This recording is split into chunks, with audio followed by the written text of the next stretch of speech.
So welcome to Kaufman Conversations. I'm your host, Anthony Kaufman. Today, I have two guys with us that really do not need an introduction, but we will give that anyways. To my far left here is Dave Kaufman. He is the founder of Kaufman Realty Auctions. You're going to hear me refer to him as Dad throughout the conversation, and there's a good reason for that. I am Dad's oldest son, and then obviously myself as well as the other four that are in our family. To my left here is Mr. Henry Schlabach Jr., and you're going to hear me refer to him as Junie throughout the conversation today. These two gentlemen are what I would consider the foundation of what Kaufman Realty and Auctions is today. Both of those guys played a major role in myself as well as pretty much anybody within the industry, whether you're talking about real estate auctions, setting auctions up correctly prior to the sale, just all of those things. These guys played just such an instrumental role in that.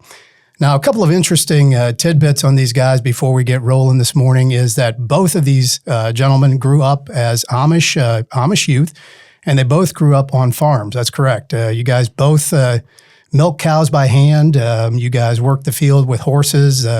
You understood what it was like to put in long days and hard work. Correct on that? Amen. And low pay. And low pay, yeah. Was there any pay that went with that? No. No pay. Not really. Not really. Yeah. Well, that's great. Going to start with you, Junie. You grew up. It was a family of six, correct? Yeah. Yeah. So there were six of you, and you guys grew up out on Weaver Ridge, where Tom Miller lives now today. Yeah. Yeah. Okay. So very interesting there. And now were there three girls? Two girls and three boys. Three boys. Okay. And so 4 boys with me. Yeah. So I remember Wayne and John. Everybody knew Big John. Denny died when he was 27. Okay. He had a bad heart, and yeah. No kidding. Yeah. He was 27 when he. Really? Now, would he have been older or younger than you? He was 4 years older than I was. 4 years older than you. Okay. Yeah. You weren't the youngest in the family, were you? Yeah. You were? Yeah. Okay. So you're the baby of the family. Yeah. All right. So you're like Casey and Corey for me. Yeah, I got you. All right. Good deal. Dad, you grew up, how many siblings did you have? Well, I had 7 siblings, 1 brother and 6 sisters. Yeah. And you grew up here in Sugar Creek, just down the street from the Sugar Creek sale barn, correct? That's correct. Yeah. Tell me a little bit, Dad. I have to assume that your proximity to the Sugar Creek auction is kind of what got you into auctions to start with. But give me a little bit of background on that. Well, yeah, growing up in the sale barn, being within 1,000 feet of the sale barn, we frequently, if we could, that was when their sales were running late in the evening, and if we can get our chores done and everything and still go down to the sale was going, that was something that we enjoyed.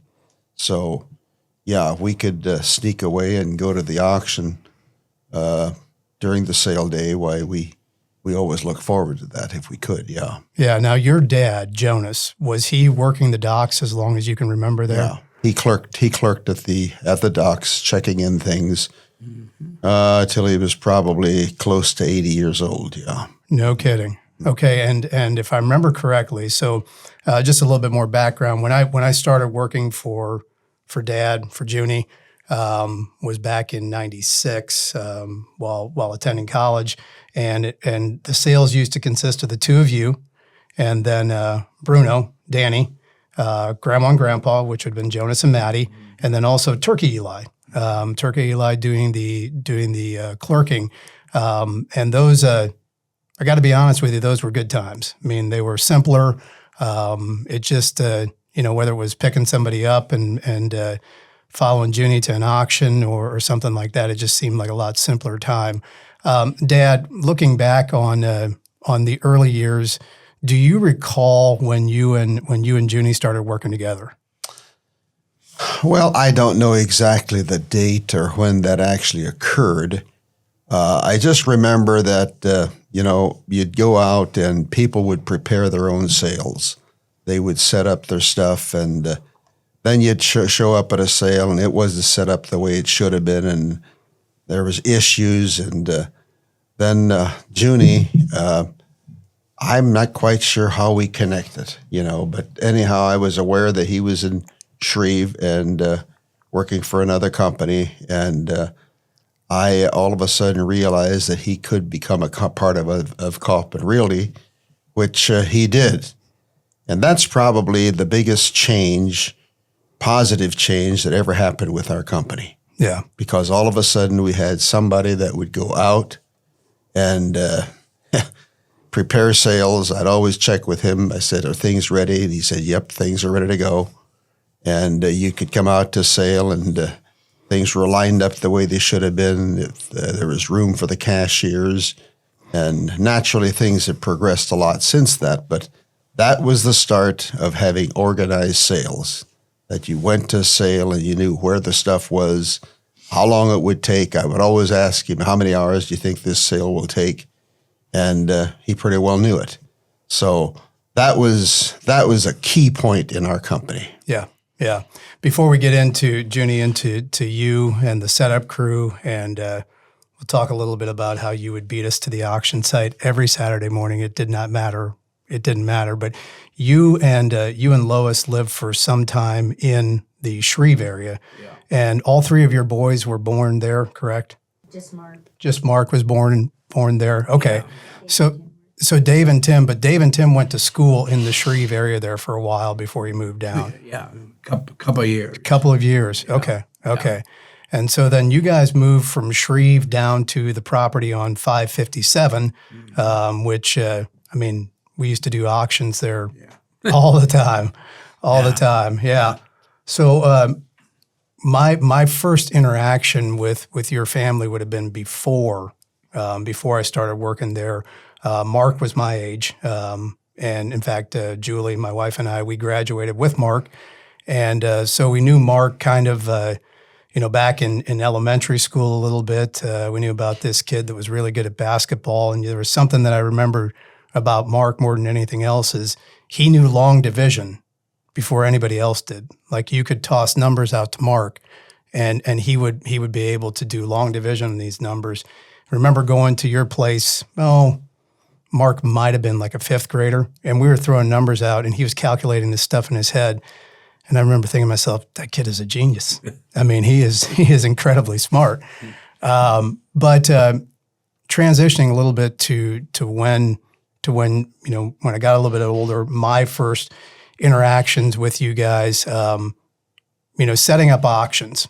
Setting up auctions was always something that you did a really good job of, and I remember that, back in those days, we did a lot more farm sales. They're not as prevalent as they used to be, but you had a mixture that you used to make to clean tractors and to get them all shined up.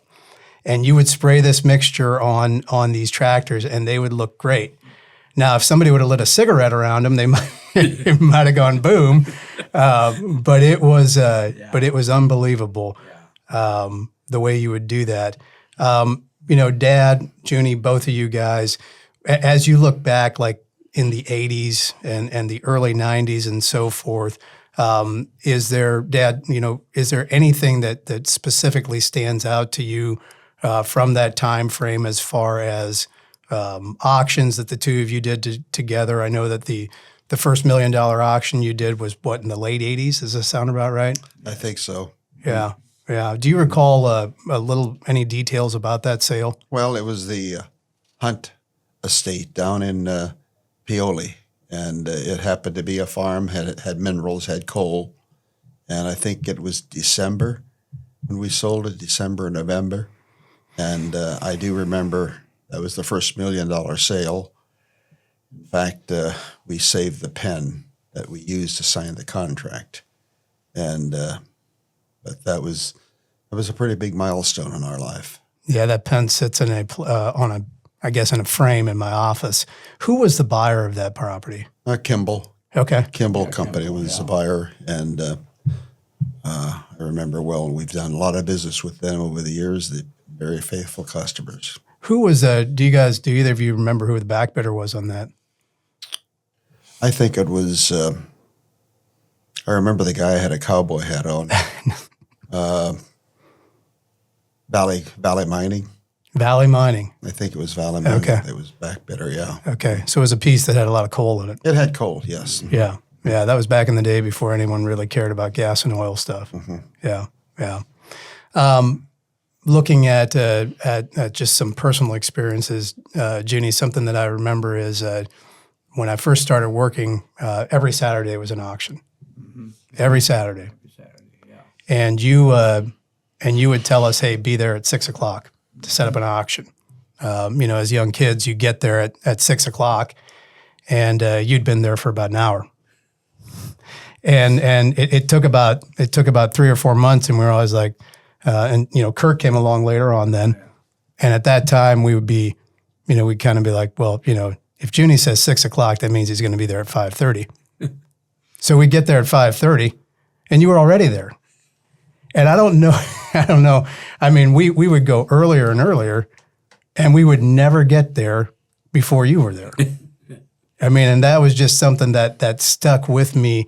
I used to think to myself, if someone like Junior Schlabach has been doing this forever, can show up that early and put that much effort into something like this, why can't someone that is just starting out do the same thing? And it was things like that just really stuck out to me. Do you recall driving down the road with your, with multiple wagons hanging out the back? Oh, yeah. Yeah. I had 13 wagons. 13 wagons. Any idea how many of those heavy tables? That was before lifetime tables. Yeah. And you probably had, 50 tables? Somewhere in that range? 30 probably. No 30, kidding. Yeah. You had 13 wagons. Yeah, we had 13 wagons.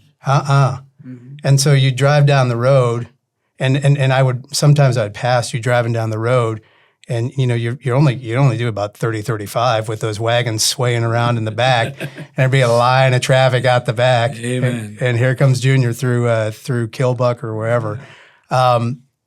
Looking back in those days, is there,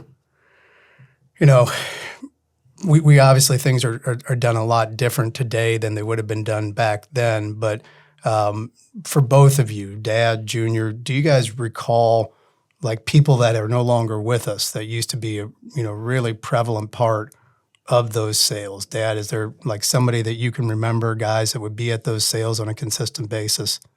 Well, in this area, yeah, you had you had Henry Schrock for one. He was an antique dealer, and it was different at that time. You had all these antique dealers, Mellinger and New Miller and Les Howell, and just on and on and on.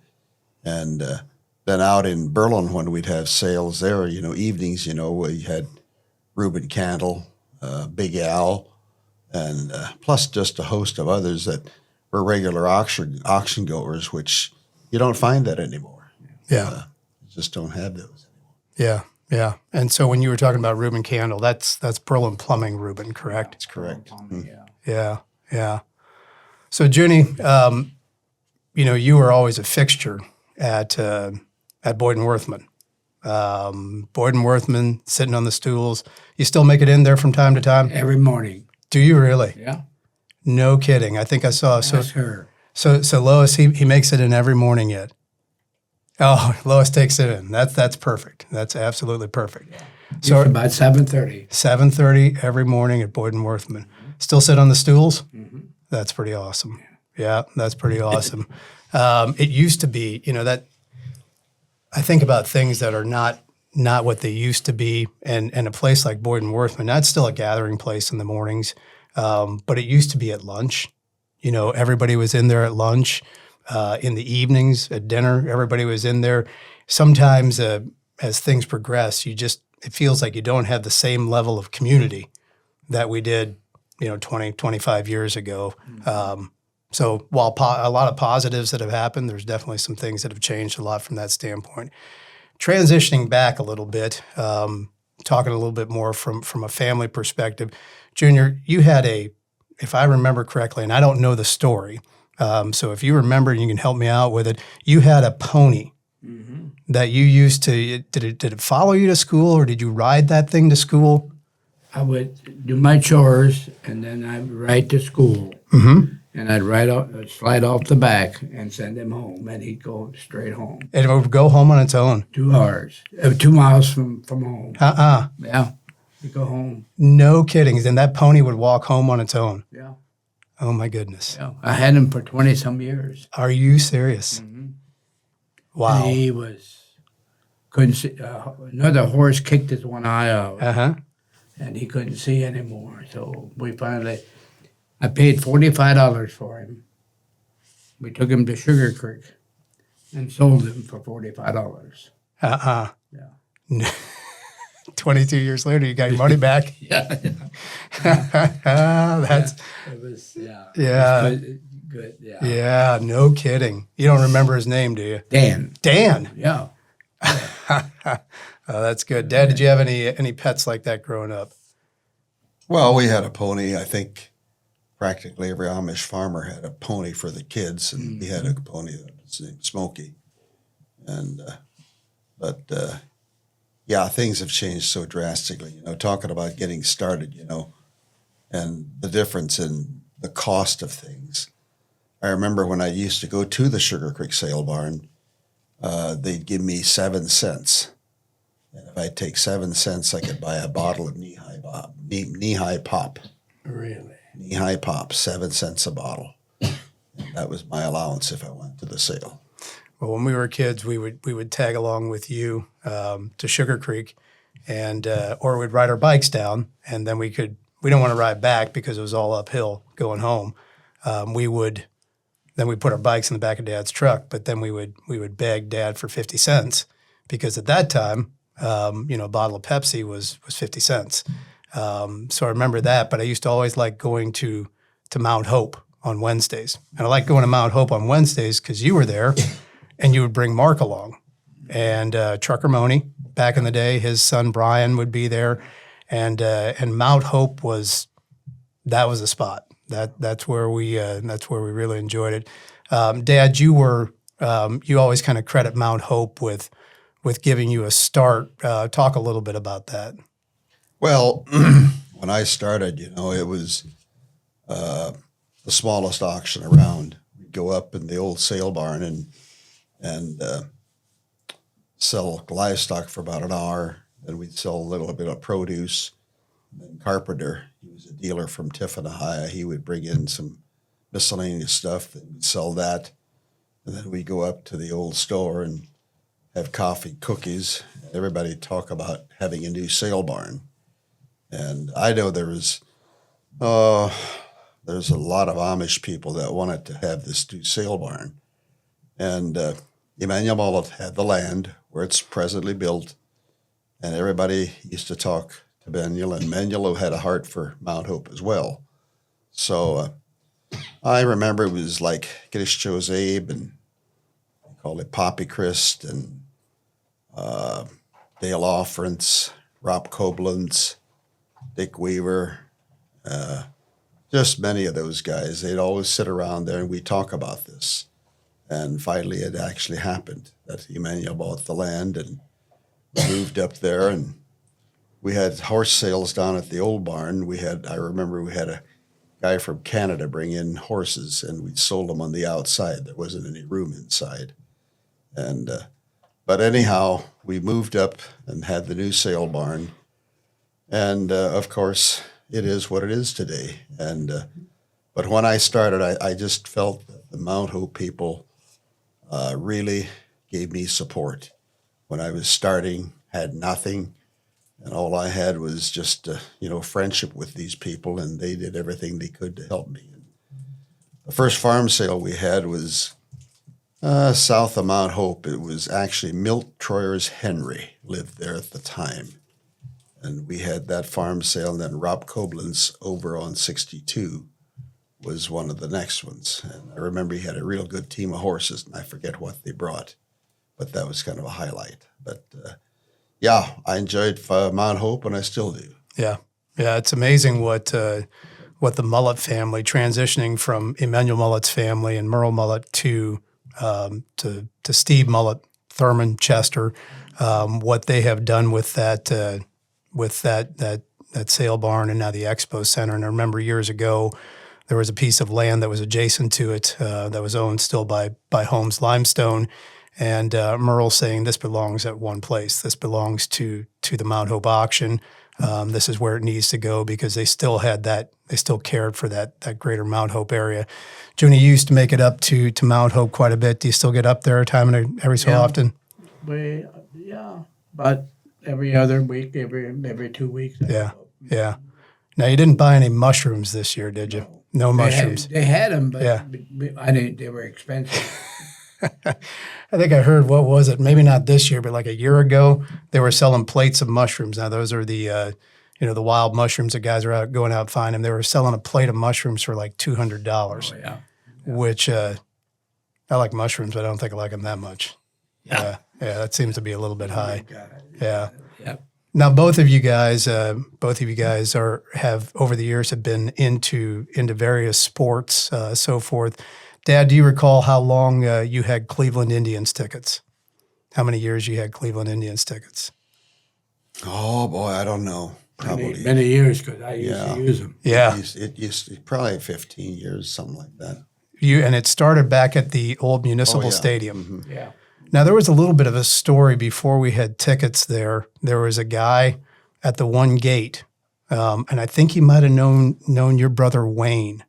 But, Dad, you used to take Swiss cheese and trail bologna to that guy, and did he just let us in? No, I don't think he just let us in, but, he gave us pretty choice seats. Yeah.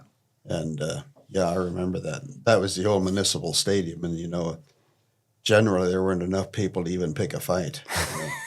Just a couple people here and there. So, do you remember we were at a game, the municipal stadium, and I couldn't have been more than about 6, maybe 7 years old, and it was when Julio Franco was playing shortstop for the Indians. And there was a gentleman that was just over from us. He had obviously been served a little bit too much, and Julio hit a screaming liner, and the guy was standing up cheering, and it knocked the beer right out of his hand. You recall that? I don't recall that. And the guy sat there screaming, "Julio, you owe me a beer." That doesn't ring a bell anymore. It was one of those things as a kid, certain things stick out to you, and I remember that one very, very clearly. Now, Junie, you, I think most people are familiar with your family, with Dave and Mark and the success that they've had in basketball.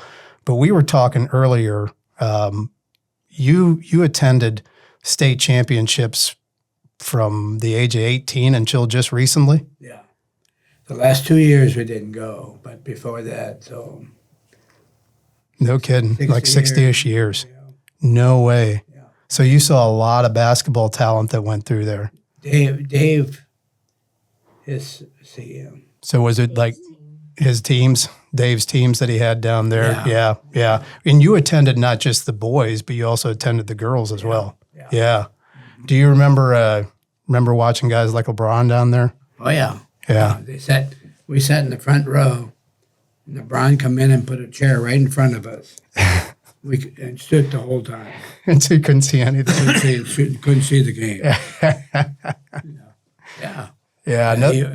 Yeah, go ahead. He was just, he had about 4 guys, LeBron and 2 or 3 others that stood right, we had the front row. Uh-huh.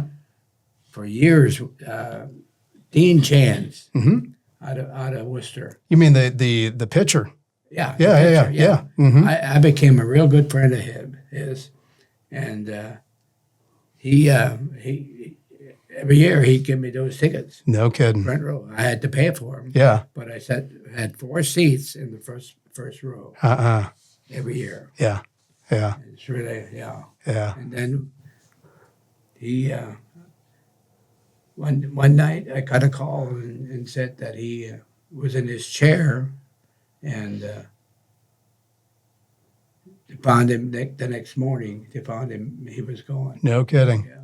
No kidding. See, he was a Dad. You guys don't recall who Dean pitched for? Pitched for, was it a Baltimore? Not quite sure. Oh, the Angels, maybe. I don't I know. remember when he pitched, yeah. He went to Ohio State, didn't he? He was an Ohio State guy, or maybe I got my wires crossed there. Yeah. So, Junie, back in 1992, Highland had been to state once previously, back in the Andy Ahievich era, which he would have been, if I recall correctly, would that have been the 50s or the 60s that Ahievich would have been there? But anyways, in '92, Highland made it to state, and they were playing Lima Central Catholic, and we were down. Highland was down by 7, I believe. 7 with 39 seconds to go. Exactly. You don't remember what your brother Big John said when that happened? I do. What did he say, Dad? He said that we've got them just exactly where we want them. That's exactly right. He leaned over to the guy next to him and said, "We've got him exactly where we want him." And they went on. Highland. Most of you guys know the story. Highland went on to win that game. I was standing next to your son Mark, and when Junior Raber got fouled with time expired essentially. Had three free throws. Three. And as soon as he got to the line, Mark goes, he's going to make all 3. And he took all of our tickets because at that time it was the old St. John Arena. And the winners could take their tickets in and get tickets for the next game. And he left, shot out of there. And I'm sure Junior made all 3. Highland wins. But he got out to the line and all the Lima Central Catholic fans were in line. And he's like, Highland won. And they all thought he was lying. And one of the ushers got on the radio and said, Highland came back and beat him. And just the look on their face. Now Dave, your son Dave, he won, what, did he win 5 or 6? 6 state championships. 6 state championships. And 14 times he was in the 14 times. In the state tournament. No kidding. And Mark just won one last year. Is that his 3rd or his 4th? I think it's maybe his 3rd. Because I remember I think it's his 3rd. Yeah, there were the 2 with Dylan Kaufman, Seeger, and that group, and then this group here recently. Something I remember also, Junie, when we were, I was in my early 20s playing slow pitch softball, and was playing for our church, and we needed a pitcher, and you had to be pushing 60. And they're like, well, Junie Schlabach can pitch. And you were still playing softball at that age. Now, did you play for like Miller Piper and those guys? I played for Miller Pipers for 12 years. Did you really? Yeah. Yeah. And we had only one time we went to state with Millers. Yeah. That was, But you played a lot. But you played when it was like unlimited arch. Yeah. And you could just throw the ball. As long as it landed 6 inches behind home plate. Yeah. Throw it up as high, Oh, I remember. Yeah, you used to toss that thing as high as you could get it. That's unique stuff. As you got now, Junie, you've got we have about 9 grandchildren. Does that sound about right? Yeah. And you have, let me see here. You don't have any great grandchildren yet. One. That's right. Timothy. Sure, yeah, Timothy would have graduated with our oldest, Alexis. Yeah, that's exactly right. Okay, yeah, and Dad, you've got. Well, I should know, but how many grandchildren do you have? 7. 7 grandchildren. 7. Okay. Yeah, 7 grandchildren, and with our daughter being the oldest of those grandkids. Some other things that I was thinking about as we were preparing for this, and I have to say, this is when we initially talked about doing a podcast. One of the items that came up, I'm not sure who was suggested. It might have been Lisa, who mentioned. She said, it'd be really, really cool if we could get a podcast done with your dad and with Junie Schlabach. And I talked to Tim, talked to Dave, and they're like, I think that's something that'd be doable. So I just want to thank both of you guys for taking the time out to be here. I know that this is something, 30, 40 years ago, we'd have never thought that you'd sit in front of a bunch of microphones with a camera on and answer questions, and the people would. Here's the interesting thing that you guys may not be aware of. Obviously, these things get published to like YouTube, different avenues like that, Spotify, Apple Podcast. But we also put it out on a call-in line. A call-in line that lets people that don't have access to YouTube or to Spotify, where they can call in and listen to the podcast. So a lot of our the Amish people and those who don't have access, they call in, they listen to that. The crazy thing is we probably get more people calling in and listening to that type of stuff than we do, necessarily seeing it or watching it on YouTube, that type of. And so my expectation from this episode is there's probably going to be more of that because of how important you guys were in the local community. Junie, you did chicken barbecues forever. Everybody knows you as an auctioneer, an agent. They know you as a father of two very successful coaches. But if they don't know you for either of those two, everybody's heard of Junie's Chicken. Do you have any idea over the last 50, 60 years how many barbecues you might have done? Honey? No idea. Is it? I mean, it would have to be thousands. Yeah. It's 48 years. 48 years that This we're is my doing. 48th year that we're making. No kidding. Yeah. Do you still help the boys at all? Oh yeah. Yeah. We get Lois and I get everything ready, and then they come in and they do the barbecue. Yeah. Yeah. We get everything ready. And Yeah. Is Tim the one that is doing more of that stuff now? Yeah. Yeah. And Mark.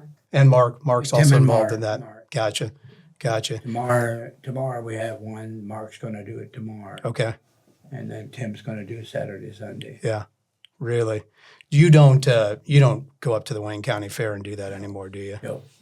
I remember going to the Wayne County Fair and you had been doing a chicken barbecue and you had done it all day. I mean, like the entire day. Yeah. And I just remember like your eyes and stuff. I Couldn't see, Dave. Watery eyes. yeah. I mean, it was unbelievable. What were those, like the Wayne County Fair, would those have been the largest barbecues that you had done? Yeah. Yeah. Yeah. Was a big barbecue for you like 1,000, 1,500 halves? You considered that large? Yeah. Yeah. And now we have one coming up for 4,000 quarters. 4,000 quarters. Yeah. Rainbow. For Friday. Rainbow of Hope. Rainbow of Hope. Oh, sure. Yeah. Sure. 2 days. A 2-day deal. 2-day Yeah. deal. It's 2,500 on Friday and 1,500 on Saturday. No kidding. Yeah. So that's the largest one of the year that they'll do. Yeah. Probably, yeah. Wow. That's amazing. Yeah. Yeah. Yeah. So a lot of times what we do is we put out on social media and we ask people for questions, things that they might want to hear. Some of the responses this time, a lot of them were directed at you, Dad. One of the things that was asked was, and it came across several times, did you ever think, when you first started, did you ever think that the company you founded would be doing what it is today? Well, of course not. I envision it maybe of growing, but no. I remember well, and I've said this many, many times, that when I had the first auctions, like in Sugar Creek, I thought to myself, if I could have an auction as far west as Millersburg, I'd be very happy. But, everything has taken another level. One generation came on, which was you, the next generation, and stepped it up, and it's grown since that time. But, no praises to me. It's just the way things fell in line. But I go back to the good times that Junior and I had when we started. I mean, we worked. We left early in the morning. And I mean, you'd go have a sale and you'd come back from a sale. You'd go up, put up signs, you'd write up ads, get everything ready. And I always thought Junie was my good arbitrator. There's always, in this business, there's always going to be a disgruntled person somewhere along the line. And different times if that would occur, I'd put Junie at the front line. And I'd say, hey, go down and see what this guy wants, and whatever makes him happy, let's do it. And he was a very good negotiator in doing that for me, and I always appreciated that. So there's just so many good memories, when we, but we had a sale. Nowadays, when we have a sale and 10 minutes later we've got a total and we're out, and there, you sat around for an hour and a half to see what the sale total was. And then you'd get home late. It was long hours, but you just you were used to that, and but I enjoyed it. We had a lot of good times growing up, and we got started on the right foot, I think, when we started preparing sales. I always say preparation for sale is probably 80%. Yeah. And that's when it started. Yeah, I have to say that I learned a lot from Junie as far as he used to talk about when you're setting up a sale, you don't want to move your crowd too many times. Right. You know, you set up under the tent with the smalls and miscellaneous, and ideally, if you had equipment, you moved to equipment, and that was it. Or you might have had furniture, so you may have moved them, twice, but you didn't want to move them more than that. And he was always very conscientious about that. Making sure that the things were done correctly, so that you had that, you could keep your crowd together like that. So yeah, Dad, I would definitely agree with that. So as we come to a close here, we normally have a reoccurring segment here. We talk about a final bid, maybe a piece of advice. Junie, I need one thing from you before we close. What is it that you used to always say when something went really right? Yeah, buddy. Exactly. That everybody knew that. And whether it was a Highland win, a good auction, anything like that, it was yeah, buddy. Dad, do you have one little piece of advice you want to leave with people as we close out today? I'm not too sure that I have one specific thing. It's just, I think we live in a world of opportunity here in this area. I mean, this area has been blessed with a lot of good people, good jobs, opportunities. I think it's really here, and I feel very blessed to be living in this type of an area, and the surroundings that we have, how important those are. Yeah, yeah. One last thing I want to ask you, and I think I already know the answer to this, but everybody always wants to know, Canada Dad Schwätze. Ich kann Dutch. Yeah, better than English. Okay. better than English. I can too, Dad. All right. Well, I want to thank you guys for tuning in. This has been Kaufman Conversations. I'm your host, Anthony Kaufman. To my left, I have Henry Schlabach Jr. and Dave Kaufman. Thanks so much for tuning in, and we'll catch you at the next one.